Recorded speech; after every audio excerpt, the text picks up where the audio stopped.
Hi guys! Ito, yun ang lake dito sa may Ocean Spring. Naku, pauwi na ako. Grabing init. Parang Philippines. Akala mo, feels like Philippines is too hot. So, I'm driving on the way to home. Yung manok kong binili, I buy this chicken is probably already sag. Kasi kanina ko pa binili ito. Nasagi na yung manok para sa anak ko. So, nagda-drive na lang ako pero hindi naman malapit. Talagang mainit lang talaga ngayon. Grabing init. Tapos nagtungit kami. Kahit isang oras lang, nakapagtungit din kami. Ngayon papauwi na ako. Pero medyo maraming sasakyan sa daan kasi hapon na. People's coming home from work. Yan o. Super dupe. Super dupe. Too many cars in the road.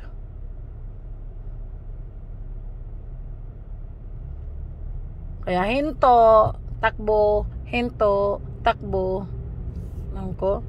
Plano kong magbingo pero natatamad ako magbingo kasi smoking. Smoking kasi doon sa bibingguhan ngayong gabi. Kaya ewan ko.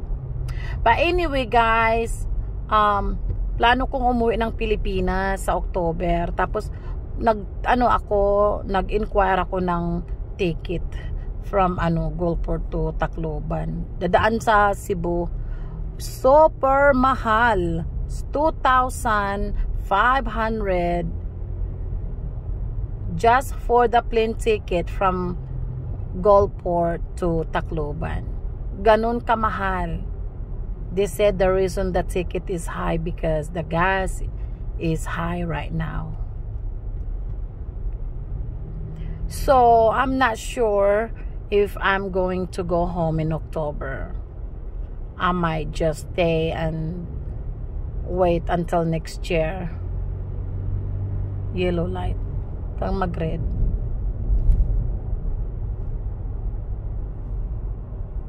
My God, sobrang init talaga. Kahit yung aircon, even your car, the air condition is high. It's still hot.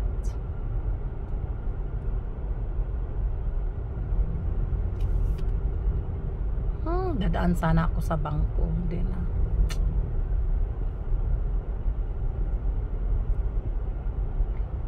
Kung uuwi ako ng Pilipinas, I have to sacrifice. No more bingo. No more bingo. Kasi mahal ang mag-iipon ng mag-iipon for ticket. Dito na nga lang ako dadaan. Magsu-shortcut nga ako.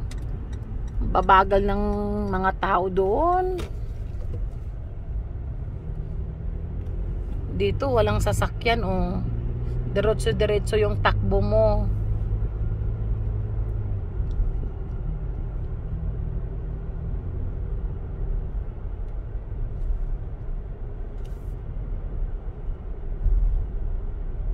Pero doon pa rin ang bagsak ko sa corner.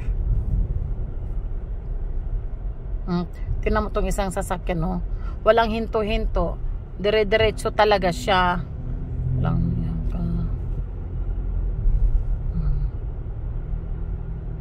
maraming tao ang kalsada. Puno. Puno ng sasakyan. Ay, Diyos ko. Dito naman ako may stock. Grabe. Grabing init. Sakit yung tiyan ko. Go, go, go. Naku.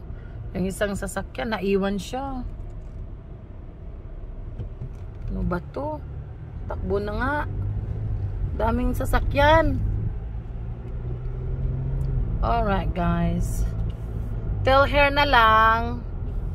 Di na ako magbibideo papunta sa bahay. Stop ko na lang dito. Till next time.